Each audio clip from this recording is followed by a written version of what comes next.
Hello, everyone. Welcome back to English Podcast Live. I'm Alex. And I'm Jamie. Okay, I want to open today with a question, and I want you to actually think about the answer before we move on. Go ahead. Think about the last time you felt really, genuinely good about yourself. I mean it. Pause for a second and think. What had just happened? For me, honestly, I'd probably say after finishing a difficult project, or after getting positive feedback on something I worked hard on, or after someone I respect told me I'd done something well. Okay, so your feeling good about yourself was tied to an achievement or to external feedback, to something you did or something someone said. When you put it that way, yes, I suppose it was. That's incredibly common, and it's also a very fragile place to build your sense of yourself. Because what happens to your sense of worth when the project fails, when the feedback is critical, when no one says anything at all? It takes a hit, sometimes a significant one. Right. That instability, the way your sense of value rises and falls based on external events and other people's opinions, that's what we're talking about today. We're talking about the difference between self-worth that has to be earned over and over again and self-worth that is simply yours, that exists before the achievement and after the failure, that doesn't depend on anyone's opinion, including your own on a bad day. And we're going to talk about how to build more of the second kind, because it's possible, but it takes understanding and it takes practice. Let's get into it. The first thing I want to do is distinguish between two terms that get used interchangeably but are actually quite different: self-esteem and self-worth. What's the difference? Self-esteem is how you evaluate yourself, and it fluctuates, it's conditional. When you perform well, when others approve of you, when things go right, self-esteem goes up. When you fail, when people criticize you, when things go wrong, self-esteem drops. So it's reactive. It responds to circumstances. Exactly. Self-worth, on the other hand, is something different. It's not an evaluation. It's more like a foundation, a sense that you have inherent value simply because you exist, not because of what you've done, not because of what anyone thinks, simply because you are a person. That sounds almost too simple. It does, and I think that's partly why it's hard for people to access. We live in a culture, particularly a high-achieving, competitive culture, that doesn't really support the idea of inherent worth. Everything seems to be earned. Everything seems to be conditional. You're worth something because of your grades, because of your job title, because of your salary, because of how productive you are, because of how helpful you are to others. Right, and all of those things can be genuine goods. There's nothing wrong with valuing achievement or with caring about what others think. The problem comes when those things become the only source of your sense of worth. Because they're all external, they're all contingent, they can all be taken away. And if your entire sense of value is built on things that can be taken away, you are perpetually one bad day from feeling worthless. Whereas self-worth, genuine, unconditional self-worth, is the thing that holds when everything else fails. You can have a terrible week, a significant failure, criticism from someone you respect, and still have a stable sense that you are a worthwhile person. Not because of anything you've done, just because of who you are. That's the freedom we're talking about today. How do you know if your self-worth is conditional? What does it look like in practice? Sign one, you need external validation to feel okay, not just to feel good, to feel okay. The absence of positive feedback feels like something is wrong. You check for likes, you wait for someone to say something, you feel vaguely unsettled until the reassurance comes. And when it comes, there's a moment of relief, and then fairly quickly the unease returns, because the validation was external and temporary, so you need another hit. Sign two, failure feels like a verdict, not an event. This is a crucial distinction. When something goes wrong, a mistake, a setback, a rejection, it doesn't feel like that thing went badly. It feels like I am bad. The failure doesn't stay in the event. It floods into identity. I made a mistake versus I am a mistake. The grammatical shift is small, the psychological shift is enormous. Sign 3. You struggle to rest without productivity. Taking time off feels fundamentally wrong, not just impractical, but morally uncomfortable, like you haven't earned the right to relax. You feel guilty doing nothing, or you find yourself compulsively adding tasks to your day off to justify its existence.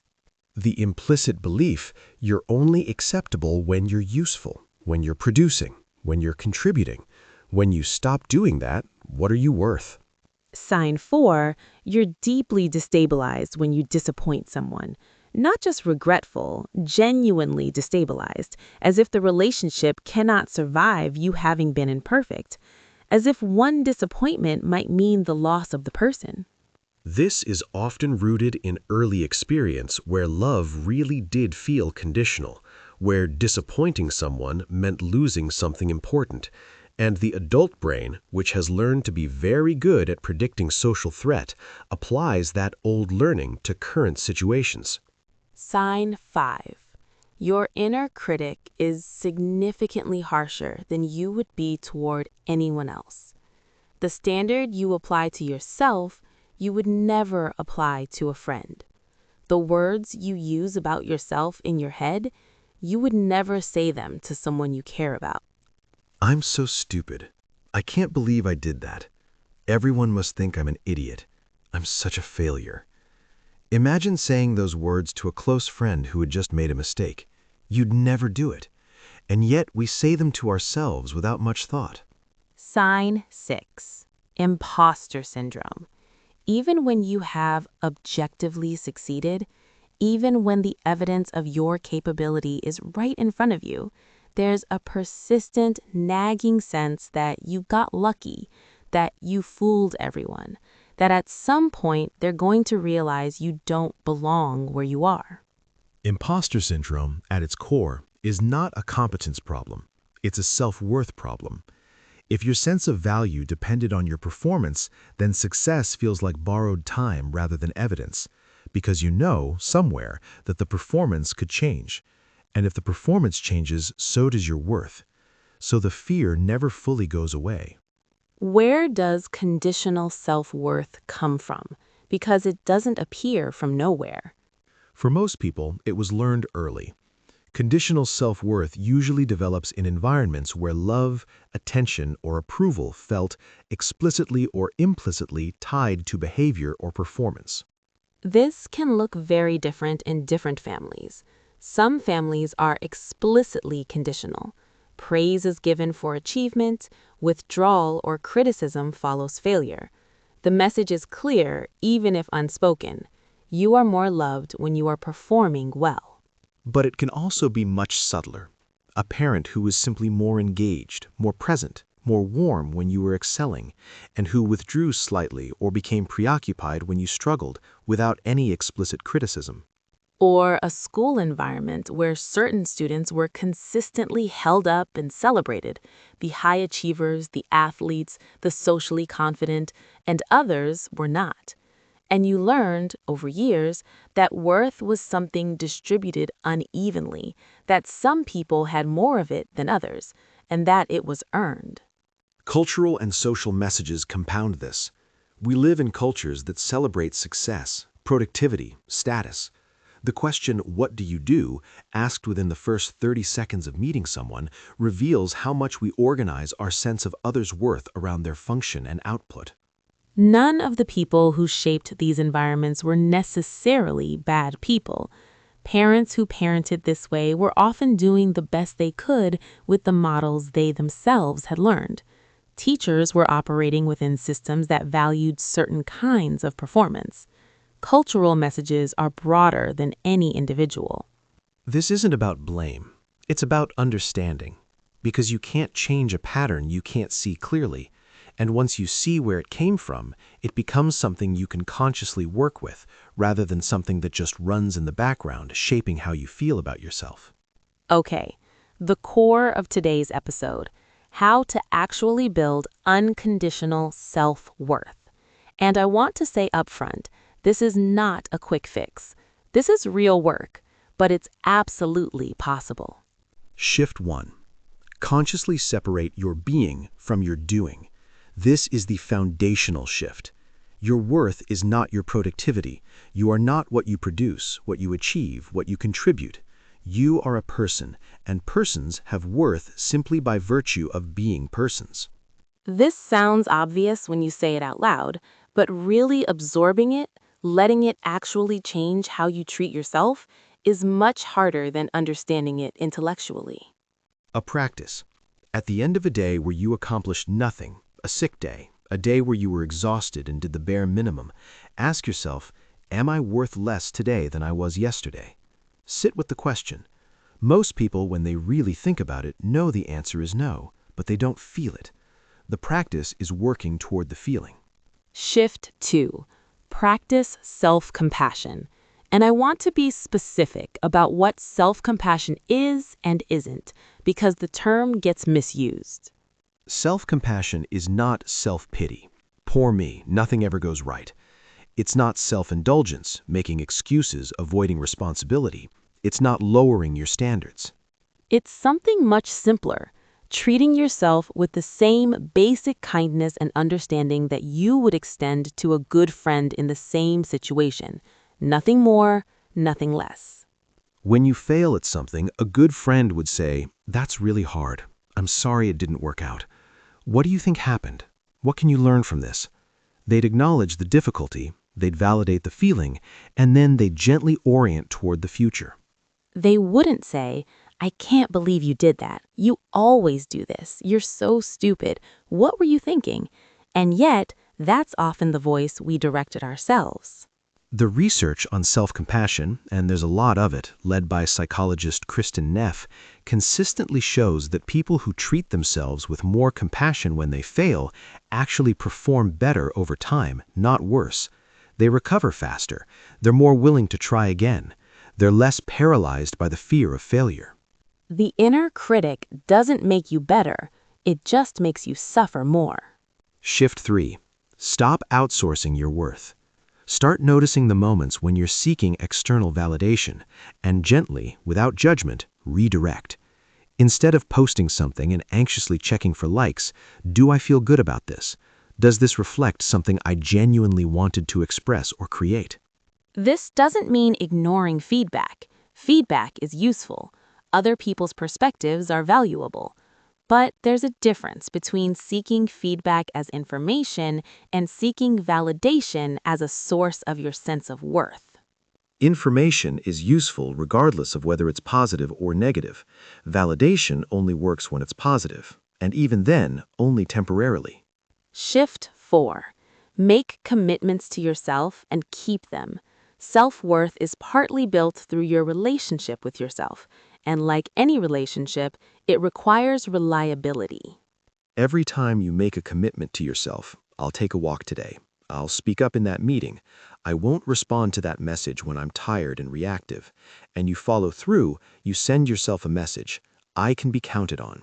I am someone who does what I say.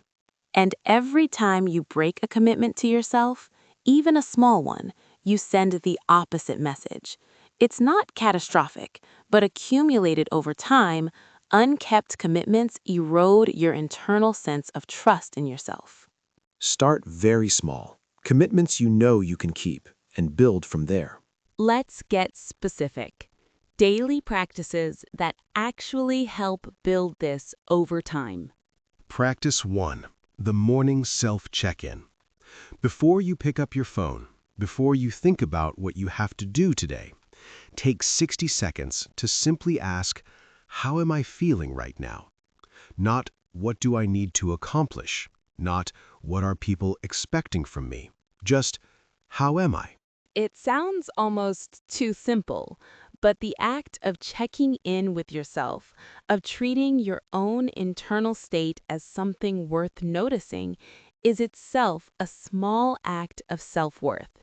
You are signaling to yourself, what's going on inside me matters. Practice 2. End-of-day reflection with a specific structure. Not, did I achieve enough today, but what happened today that I'm glad about? What's one thing I handled well even in a small way? What's one thing I want to carry forward tomorrow? This structure trains attention toward what's going right, toward growth, toward small wins, not just toward gaps and failures. The brain has what's called a negativity bias. It naturally focuses more on problems than on positives. Deliberate reflection helps counterbalance this. Practice 3. Rewriting the inner critic. When you catch yourself in a harsh, self-critical moment, I'm so stupid, I can't believe I did that. Pause and rewrite it. Ask, what would I say to a close friend who just did the same thing? Then say that to yourself. That was a mistake. Mistakes happen. What can I learn from this? How do I move forward? At first, this feels forced. That's okay. It's supposed to feel forced. The harsh inner voice has had years of practice. The compassionate voice is just getting started. Practice 4, the inner critic interview. This is a more advanced practice for when the inner critic is being particularly loud. Instead of fighting it or giving into it, get curious about it. Ask the inner critic, what are you trying to protect me from? What are you afraid of? Usually, beneath the harsh self-criticism is a fear. You're not good enough, fear of rejection. You always fail, fear of disappointment. Nobody really likes you, fear of abandonment. When you can name the fear, you can work with the fear. Vague self-attack just makes you suffer. Specific fear at least gives you something concrete. Practice 5. One act of self-respect per day. Something small. Not checking your phone during a meal. Taking a rest when you're tired instead of pushing through. Saying no to one thing that doesn't align with what you actually value. One act per day that says, I matter enough to take care of. My needs are worth attending to. I have preferences, and those preferences count. These aren't dramatic transformations. They're daily votes, and over time, they accumulate into a different relationship with yourself. Before we wrap up, let's talk about a couple of common obstacles people run into when they try to work on self-worth. Obstacle 1. But if I accept myself as I am, I'll stop trying to improve. This is one of the most common fears, and the research simply doesn't support it. People who have a more stable, compassionate relationship with themselves don't become complacent. They actually become more able to grow because growth requires taking risks, trying things, sometimes failing. And if failure feels like a verdict on your worth, you avoid it. If failure is just information, you engage with it. Obstacle 2. This feels selfish, particularly for people who've built their identity around being caring and useful to others. Taking care of your own self-worth can feel indulgent, like you're supposed to be focused outward, not inward. But the oxygen mask principle applies here. You can only genuinely give to others from a place of sufficiency. If your sense of worth depends entirely on how much others need you, then their neediness becomes something you unconsciously need, and that's not real care. Real care comes from a place of actual plenty. Obstacle 3. I don't know where to start. The answer is always start with one thing. Today. One small commitment kept. One moment of self-compassion. One check-in. Not everything, one thing. This work doesn't happen in a weekend. It happens in the accumulation of small moments, daily, over time, the same way any relationship is built. Today's key phrases to carry with you. I made a mistake, not I am a mistake. My worth is not my productivity. I give myself the same kindness I would give a good friend. This week's practice. Catch yourself in one moment of harsh self-criticism. Pause and rewrite it as if you were speaking to someone you love. That's it. One moment. That's enough to start. Thank you so much for listening to English Podcasts Live. Please share this episode with someone who needs to hear it today. Subscribe for new episodes every week. See you next time. Take care. Bye, everyone.